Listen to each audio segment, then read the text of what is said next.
આજે આપણે ધોરણ 10 ની અંદર ચેપ્ટર નંબર 6 ત્રિકોણ કે જેની અંદર તો કે આપણે સ્વાધ્યાય 6.5 વિશે અભ્યાસ કરવાના છે. લાસ્ટ લેક્ચર ની અંદર આપણે ખાસ કરીને તો કે પ્રમેય, પાયથાગોરસનો પ્રમેય અને પાયથાગોરસનો પ્રતિક્રમ તો બંને પ્રમેય વિશે અભ્યાસ કર્યો. તો આ બંને પ્રમેય પર આધારિત ક્વેશ્ચન આપણે આ સ્વાધ્યાયની અંદર ભણવાના છે. તો ચાલો આપણે જોઈએ તો કે અહીં સૌપ્રથમ પહેલો ક્વેશ્ચન શું આપે છે.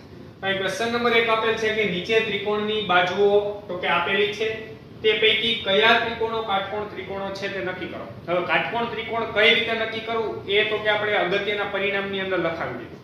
ત્યારબાદ આગળ બીજો ક્વેશ્ચન એ આપેલ છે કે જે ત્રિકોણ કાટકોણ ત્રિકોણ હોય તેના કર્ણની લંબાઈ શોધો. તો અહીંયા કાટકોણ ત્રિકોણ હોય તેની અંદર કર્ણ કયો છે એ આપણે જણાવવાનું છે. બીજું એક આપણે અહીંયા ગુરુકોણ ત્રિકોણ છે કે લઘુકોણ ત્રિકોણ છે એવી કઈ સ્પષ્ટતા કરવાની નથી. એ તો જો એમસીક્યુ ની અંદર ક્યાંક એવું પૂછે તો અહીંયા તો માત્ર આપણે એ જ જણાવવાનું છે કે કાટકોણ ત્રિકોણ છે કે નહીં. ચાલો એ કઈ રીતે નક્કી કરી શકાય યાદ કરો તો કે કર્ણનો વર્ગ બાકીની બંને બાજુના વર્ગના સરવાળા જેટલો થવો જોઈએ.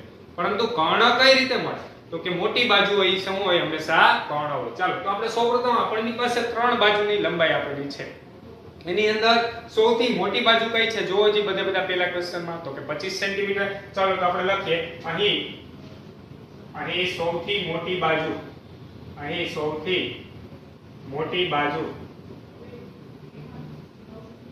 25 સેમી છે. ચાલો 25 સેન્ટીમીટર છે. સૌથી મોટી બાજુ કઈ છે તો કે 25 સેન્ટીમીટર.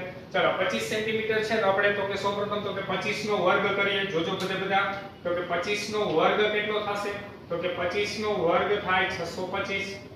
અને આપણે તો કે શું કરવાનું બાકીની બે નાની બાજુના વર્ગનો સરવાળો. ચાલો તો હવે 24 નો વર્ગ અને એને પ્લસ તો કે 7 નો વર્ગ. તો 24 નો વર્ગ કેટલો થાય તો કે 576 થાય અને 7 નો વર્ગ કેટલો થાય 49 થાય. બધાને આવડે છે 24 નો વર્ગ અને 7 નો વર્ગ. 24 નો વર્ગ કેટલો થાય 576 અને 7 નો વર્ગ કેટલો થાય 49. ચાલો આ બંનેનું તો કે આપણે સાદુરૂપ આપીએ તો જોવો જોઈએ બધા તો કે 9 ને 6 15 વધી આવી તો કે 7 ને 8 ને 4 કેટલા આવ્યા 12 વધી આવી 1 અને 5 ને કેટલા આવ્યા 6.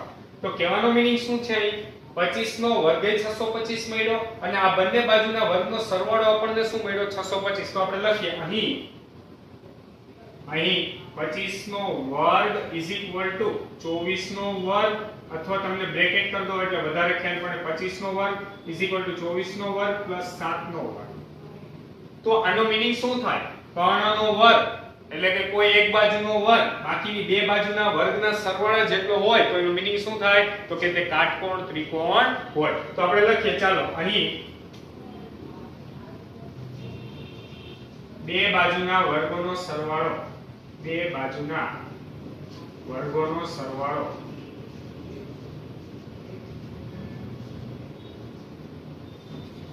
કોઈ એક બાજુના વર્ગ જેટલો છે, કોઈ એક બાજુના વર્ગ જેટલો છે. માટે તો કે આપેલ જે ત્રિકોણની બાજુઓ છે તે કઈ ત્રિકોણની બાજુ છે તો કે કાટકોણ ત્રિકોણ. ચાલો માટે આપેલ ત્રિકોણની બાજુઓ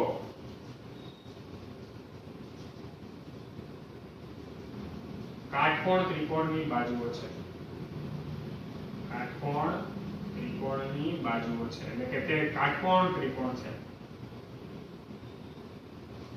ચલો હવે આગળ બીજો એક પ્રશ્ન શું હતો તો કે કર્ણની લંબાઈ શોધો. હવે આની અંદર હું એમ કહું કર્ણ કયો છે જોવો ની બધા તો કે પ્રમેય શું હતો કર્ણનો વર્ગ બાકીની બે બાજુના વર્ગના સરવાળા જેટલો અથવા જે મોટી બાજુ હોય તે જ હંમેશા શું હોય કર્ણ હોય. તો આપણે લખીએ માટે અહીં કર્ણની લંબાઈ બરાબર ચાલો કેટલા સેન્ટીમીટર છે તો કે 25 સેન્ટીમીટર. ચાલો સમજાઈ ગયું બધાને. કહેવાનો મીનિંગ શું છે ત્રણ બાજુ આપેલી છે તે કાટકોણ ત્રિકોણની બાજુઓ છે કે નહીં આપણે નક્કી કરવાનું હતું. તો બે નાની બાજુના વર્ગનો સરવાળો મોટી બાજુના વર્ગ જેટલો થાય તો કાટકોણ ત્રિકોણની બાજુઓ, જો એવું ન થાય તો કાટકોણ ત્રિકોણની બાજુઓ નથી. સાવ એટલે સાવ સિમ્પલ જ છે. ચાલો ત્યારબાદ જોઈએ બીજો ક્વેશ્ચન 3, 8 અને 6 સેન્ટીમીટર. ચાલો સૌપ્રથમ આપણે લખીએ અહીં સૌથી મોટી બાજુ કઈ છે જોવો જી બધા તો કે અહીં સૌથી મોટી બાજુ, સૌથી મોટી બાજુ ચાલો કઈ છે તો કે 8 સેમી છે. ચાલો 8 સેમી છે. તો શું કરવાનું તો કે મોટી બાજુનો વર્ગ અને નાની બે બાજુના વર્ગનો સરવાળો.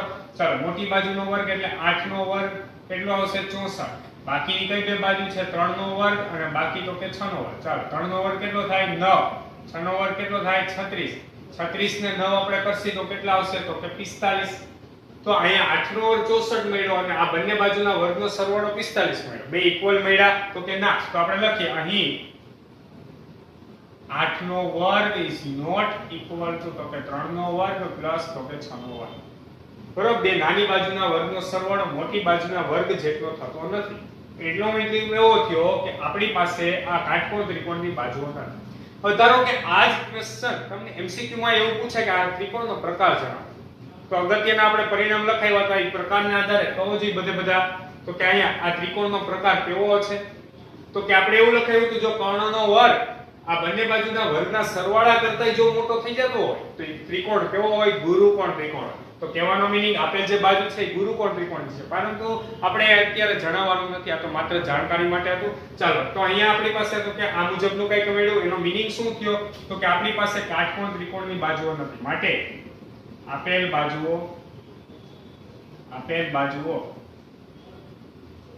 કાટકોણ ત્રિકોણની બાજુઓ નથી. કાટકોણ ત્રિકોણની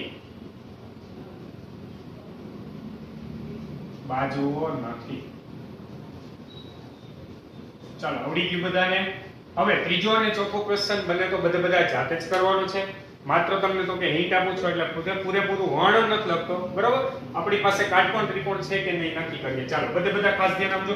સૌપ્રથમ મોટી બાજુ કઈ છે તો કે 100. ચાલો 100 નો વર્ગ કેટલો થાય તો કે 1 0 ના ડબલ 0 બને એટલે આપણી પાસે એનો મીનિંગ એવો થયો 2 0 ના 4 0.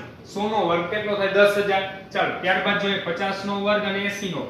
50 નો વર્ગ પ્લસ 80 નો વર્ગ. ચાલો કેટલો થાય 50 નો વર્ગ એટલે 5 નો વર્ગ 25. 1 0 ના 2 0 એટલે 2500 થઈ ગયા. ચાલો 8 નો વર્ગ 64. 1 0 ના 2 0 એટલે 2500 પ્લસ 6400.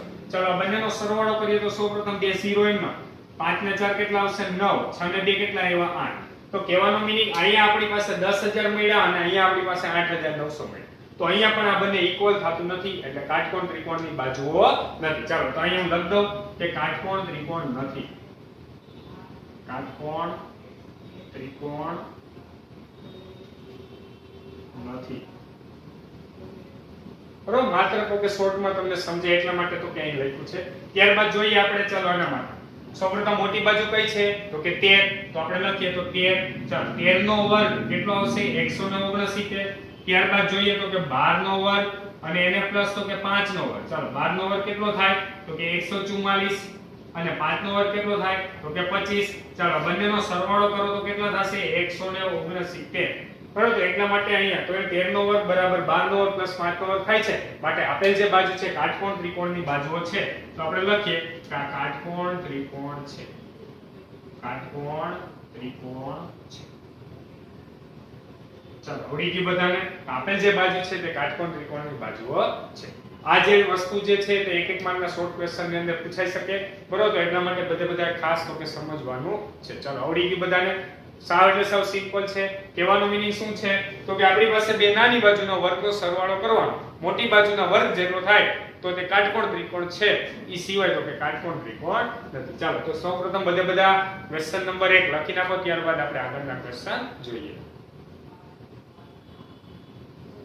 હવે આપણે જોઈએ ક્વેશ્ચન નંબર 6. ક્વેશ્ચન નંબર 6 માં તમને શું આપેલ છે સમબાજુ ત્રિકોણ ABC ની બાજુ 2a છે તેના દરેકના વેધની લંબાઈ શોધવાની છે. બરોબર, તમને અહીં શું આપેલ છે સમબાજુ ત્રિકોણ ABC. ચાલો આપણે સૌપ્રથમ એક સમબાજુ ત્રિકોણ ABC દોરીએ. તો આપણે દોરીએ તો સમબાજુ ત્રિકોણ ABC. AB સમબાજુ ત્રિકોણ મીન્સ એની બધી બાજુની લંબાઈ સમાન. ચાલો તો અહીંયા આપણે ત્રિકોણ ABC નામ આપી દઈએ. બધી બાજુની લંબાઈ કેટલી છે જોવો જી બધા તો કે 2a આપેલી છે આપણને રકમની અંદર જ. ચાલો હવે આપણને શું કીધું છે તેના દરેક વેધ શોધો. આપણે દરેક વેધ શોધવાની જરૂર નથી, આપણે કોઈ પણ એક વેધ લઈ લઈશું. ચાલો આપણે ધારો કે આપણી પાસે તો કે અહીંયા વેધ દોરીએ. ચાલો અહીંયા તો કે આપણે વેધને શું નામ આપી દઈએ AD. બરાબર, તો આપણે લખીએ ચાલો સમબાજુ ત્રિકોણ અહીં ત્રિકોણ ABC સમબાજુ ત્રિકોણ છે. સમબાજુ ત્રિકોણ છે. સમબાજુ ત્રિકોણ હોય તો એનો મતલબ શું થાય બધી બાજુની લંબાઈ સમાન. તો માટે આપણે લખીએ માટે AB બરાબર BC બરાબર AC બરાબર કેટલા આપેલ છે 2a. બધી બાજુની લંબાઈ આપણને 2a આપેલી છે. ચાલ હવે આપણે શું કરવું છે તો કે એના વેધની લંબાઈ તો આપણે લખીએ અહીં વેધ AD છે. ચાલો વેધ AD છે. આપણે વેધની લંબાઈ મેળવવાની છે. વેધની લંબાઈ મીન્સ AD ની લંબાઈ મેળવવાની છે. હવે વેધ શું કામ કરે તો કે સામેની બાજુ સાથે 90 અંશનો ખૂણો બનાવે. ચાલો હવે બધાને એ તો પરિણામ ખબર જ હશે તો કે સમબાજુ ત્રિકોણ હોય તો જે વેધ હોય ઈ જેની મધ્યગા હોય. વેધ હોય ઈ જેની શું હોય મધ્યગા. તો આપણે સૌપ્રથમ આપણે સાબિત કરવું પડશે કે આ બંને ત્રિકોણ એકબીજાને એકરૂપ ત્રિકોણ છે. જો કે ઓલરેડી આપણે 9મા ધોરણની અંદર સાબિત કરી જ ગયા છીએ. બરાબર તો આપણે જોઈએ અહીં ત્રિકોણ ADB અને ત્રિકોણ ADC માં. ચાલો બધા ખાસ ધ્યાન આપજો. ત્રિકોણ ADB તથા ત્રિકોણ ADC માં. ચાલો આ ADC માં આપણે એકરૂપ ત્રિકોણ 9મા ધોરણની અંદર કઈ રીતે સાબિત કરતા યાદ કરો. ત્રિકોણ ADB અને ત્રિકોણ ADC ની અંદર સૌપ્રથમ તો કે ખૂણો D બરાબર ખૂણો D. એનો મતલબ ખૂણો ADB બરાબર ખૂણો ADC. ચાલો શું કામ તો કે 90 અંશના ખૂણા છે. કાટખૂણા. બરાબર બંને ખૂણા કેટલા અંશના બનશે 90 અંશના. કારણ આ ત્રિકોણમાં અહીંથી 90 અંશ અને આ ત્રિકોણની અંદર આ બાજુનો 90 અંશનો ખૂણો. ચાલો હવે આપણે જોઈએ AB બરાબર AC કારણ કે સમબાજુ ત્રિકોણ આપેલ છે. AB બરાબર AC. ચાલો આને આપણે શું લખીએ તો કે સમબાજુ ત્રિકોણ છે કારણમાં લખીએ અથવા પક્ષ લખો તો પણ ચાલે. સમબાજુ ત્રિકોણ છે એટલા માટે બધી બાજુની લંબાઈ સમાન. ચાલો હવે બીજું ઈ ત્રિકોણ બધા ખાસ ધ્યાનથી જુઓ. ત્રિકોણ ADB અને ત્રિકોણ ADC એની અંદર બંનેમાં AD બાજુ કેવી આવે છે સામાન્ય બાજુ. ચાલો તો આપણે લખીએ AD AD કારણમાં શું લખી શકીએ તો કે સામાન્ય બાજુ. ચાલો આટલી પહેલા બધાને ખબર પડી. તો અહીંયા આપણે બે બાજુ અને ખૂણો સમાન બનાવ્યો. જોજો AD અને આ AB બરાબર આ બે બાજુ આપણે સમાન બતાવી દીધી અને તો કે આપણે ખૂણો કયો બતાવ્યો D. તો એનો મતલબ એવો થયો કાકબા કાટખૂણો બન્યો એટલે કાકબા શરત મુજબ કાટખૂણો આ જે છે કર્ણ અને આ એક બાજુ કાકબા શરત મુજબ એ બંને ત્રિકોણ કેવા છે એકબીજાને એકરૂપ. તો ચાલો આપણે લખીએ માટે ત્રિકોણ ADB ને એકરૂપ ત્રિકોણ ADC. ચાલો અહીંયા આપણે શું લખ નાખી કારણમાં તો કે કાકબા શરત અનુસાર તો કે બંને ત્રિકોણ એકબીજાને એકરૂપ ત્રિકોણ છે. બંને ત્રિકોણ એકબીજાને એકરૂપ ત્રિકોણ હોય તો એનો મતલબ શું થાય એની અનુરૂપ બાજુના માપ સમાન હોય તો એનો મીનિંગ એવો થયો BD બરાબર શું થશે CD. હવે જો AB બરાબર AC સાબિત કર્યું. AD બંનેમાં સામાન્ય બાજુ તો BD બરાબર CD આપણે લખી શકીએ. ચાલો તો આપણે લખીએ માટે BD તો કે CD. BD CD યાદ કરો આપણે શું લખતા CPCD એકરૂપ ત્રિકોણના અનુરૂપ અંગો. એટલા માટે BD આપણે શું લખી શકીએ BD CD. ચાલો હવે BD CD હોય એનો મતલબ એવો કે આખી બાજુની લંબાઈ 2a હોય તો અડધી બાજુની લંબાઈ કેટલી થાય a થાય. તો આપણે લખીએ માટે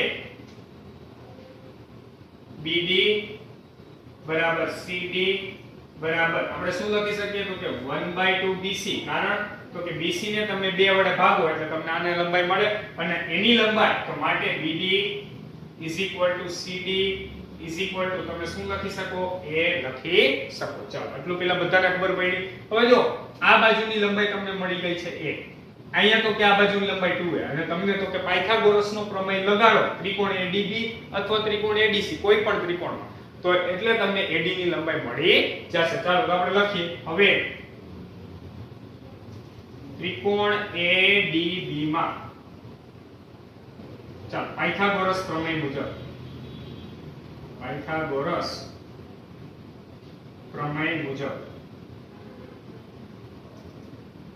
ચાલો શું આવશે તો કે અહીંયા AB સ્ક્વેર કર્ણ કયો છે AB square AD square NA BD square. ચાલો AB કેટલા આપેલા છે AB એટલે તમને 2a આપેલ છે તો 2a નો આખાનો વર્ગ AD આપણે મેળવવાનું છે અને BD એટલે તમને આપેલું છે a નો વર્ગ. ચાલો 2a 2 નો વર્ગ કેટલો થાય 4. તો ફાઇનલી અહીં આપણને આવું મળ્યું 4a square AD square NA a નો સ્ક્વેર. ચાલો a સ્ક્વેર સામે જવા દો તો અહીંયા AD સ્ક્વેર બરાબર આપણને કેટલા મળશે તો કે 4a સ્ક્વેર માઈનસ તો કે a square 4a square minus a square એટલે આપણને કેટલા મળ્યા 3a સ્ક્વેર. ચાલો બંને બાજુ વર્ગમૂળ કાઢો તો AD કેટલા મળ્યા √3a. 3 નું વર્ગમૂળ √3 a સ્ક્વેર નું વર્ગમૂળ. તો ફાઇનલી આપણને વેધની લંબાઈ મળી કેટલી મળી √3a. હવે જો આખે આખો ક્વેશ્ચન કેવા શું માંગે છે ફરી એક વખત આખે આખો ક્વેશ્ચન જોઈએ.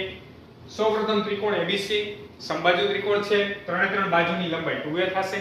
હવે સમબાજુ ત્રિકોણો એટલે વસ્તુ બધા યાદ જ રાખવાનું હોય કે મધ્યગા અને વેધ એનું સમાન જ હોય, બરોબર. એટલા માટે અહીંયા વેધ આપેલ છે તો એનો મતલબ એ મધ્યગા થાય, પરંતુ આપણે અહીં સાબિત કર્યું કે બંને ત્રિકોણ એકબીજાને એકરૂપ બતાવી દીધા. એટલા માટે તો કે આખી બાજુની લંબાઈ 2a, તો એટલા માટે આ બંને કટકા કેટલાના છે? a ના છે.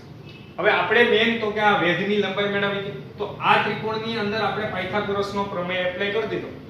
AD નો AB² બરાબર BD² + AD², એટલે તમને શું મળી જશે? તો કે AD √3a.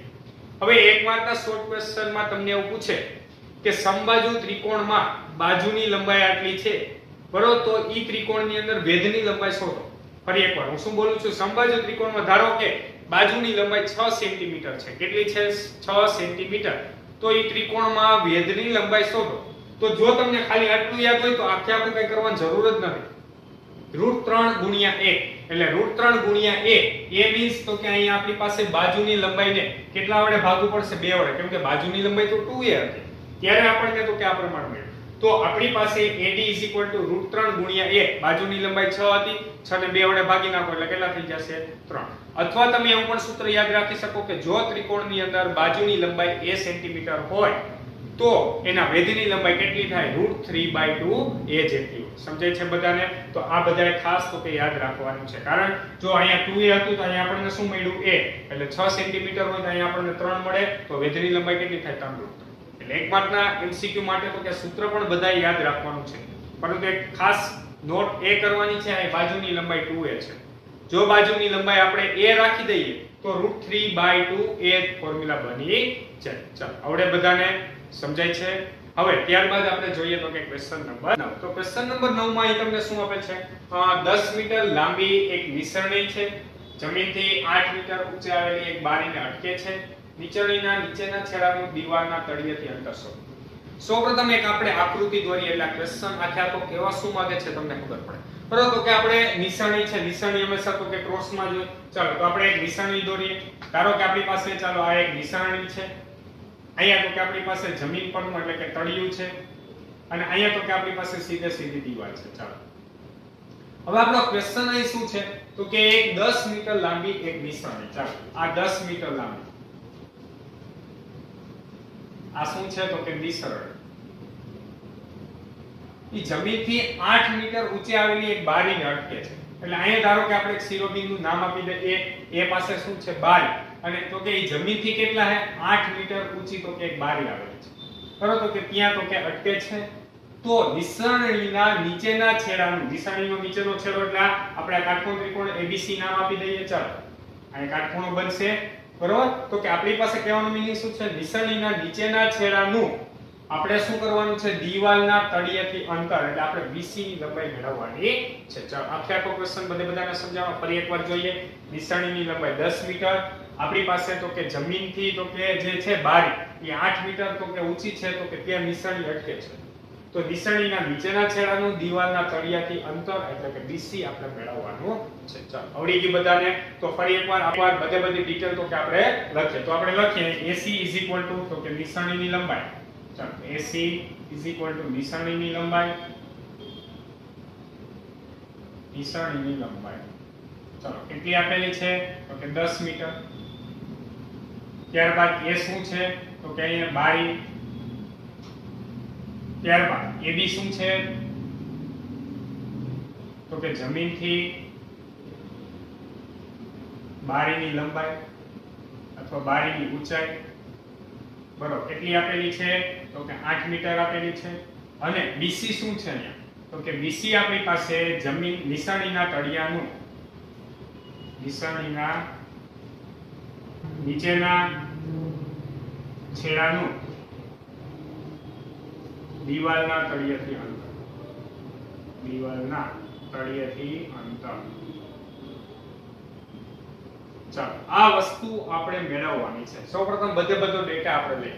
હવે પાયથાગોરસના પ્રમેય મુજબ આપણે સ્ટાર્ટ કરીએ. અહીંયા કાટકોણ ત્રિકોણ બનશે. કેમ ખબર પડે? તો કે નિસરણી છે, એક જમીનથી તો કે દીવાલ છે, હંમેશા તો કે અહીંયા જમીનનું તળિયું દીવાલ સાથે કેટલા અંશનો ખૂણો બનાવે? 90 અંશ. જો કડીઓ બરોબર હોય તો, બરોબર, બાકી 90 અંશનો ખૂણો ઓછો હોય. તો એટલા માટે અહીંયા તો કે આપણી પાસે 90 અંશનો ખૂણો બને એવું આપણે સ્વીકારી જ લેવાનું છે કે કડિયા બરોબર જ હશે. ચાલો, નિશાનીના નીચેના છેડાનું દિવાલના તળિયેથી અંતર આપણે મેળવવાનું છે. તો પાયથાગોરસના પ્રમેય મુજબ તો આપણે લખીએ ત્રિકોણ ABC માં ખૂણો B બરાબર 90 અંશ માટે પાયથાગોરસ પ્રમેય મુજબ, ચાલો પાયથાગોરસ પ્રમેય મુજબ શું આપણે લખી શકીએ પાયથાગોરસ પ્રમેય મુજબ? તો કે AC² AB² પ્લસ તો કે BC². આ કે ના જો જે બધા કાટખૂણાની સામેની બાજુ શું હોય? કર્ણ. તો કાટખૂણાની સામેની બાજુ કર્ણનો વર્ગ બાકીની બંને બાજુના વર્ગના સરવાળા જેટલો હોય. જે કિંમત આવી છે તે મૂકી દો. ચાલો AC કેટલા આપેલ છે? જોવો જે બધા 10, તો 10 નો વર્ગ લખો. ચાલો AB કેટલા આપેલ છે? 8, એટલે 8 નો વર્ગ લખો. ચાલો પ્લસ BC નથી આપેલ તો એમનામ જ રાખી દો. 10 નો વર્ગ કેટલો આવશે? તો કે 100. ચાલો 8 નો વર્ગ કેટલો આવશે? તો કે 64 પ્લસ કેટલા આવશે? તો કે BC². હવે BC² ને કરતા બનાવવું છે 64 જે છે તો કે ઈ સામે જવા દો. તો માટે BC² તો કે 100 - 64. ચાલો 100 - 64 તો ફાઇનલી આપણને મળ્યું શું? તો કે BC² બરાબર 100 માંથી 64 આપણે બાદ કરીએ તો 10 માંથી 4 ગયા તો 6. ચાલો 9 માંથી તો કે 6 ગયા એટલે કેટલા આવશે? 3. તો BC² બરાબર કેટલા મળ્યા? 36. બંને બાજુ વર્ગમૂળ કાઢીએ તો BC = 36 નું વર્ગમૂળ કેટલું થાય? અથવા કોનો વર્ગ 36 થાય? તો કે 6. તો ફાઇનલી આપણને BC = કેટલા મળ્યા? 6. અહીંયા તો કે આપણે માઈનસમાં કિંમત લેસી નહીં, બરોબર? જ્યારે આપણે અવયવીકરણ ચેપ્ટર ભણ્યા એટલે કે દ્વિઘાત સમીકરણ એની અંદર તો કે આપણે પ્લસ ઓર માઈનસ ની એવી રીતે વેલ્યુ લેતા હતા, પરંતુ અહીંયા આપણે એવી લેશું નહીં. કારણ શું? તો કે ત્યાં અવયવીકરણમાં પ્લસ અને માઈનસ બંને કિંમત વિશે વિચારવાનું હોય.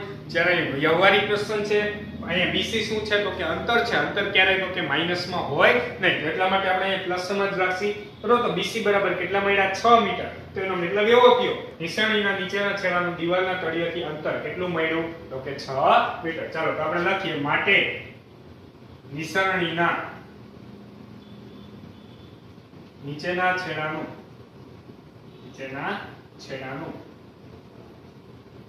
દિવાલના તળિયેથી અંતર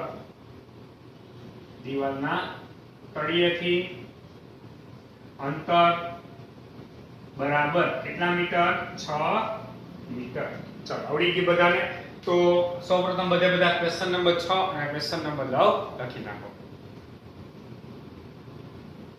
તો આજના લેક્ચરની અંદર કરાવેલ સ્વાધ્યાય 6.5 ના ક્વેશ્ચન વ્યવસ્થિત સારી રીતે સમજીને કરવાના છે.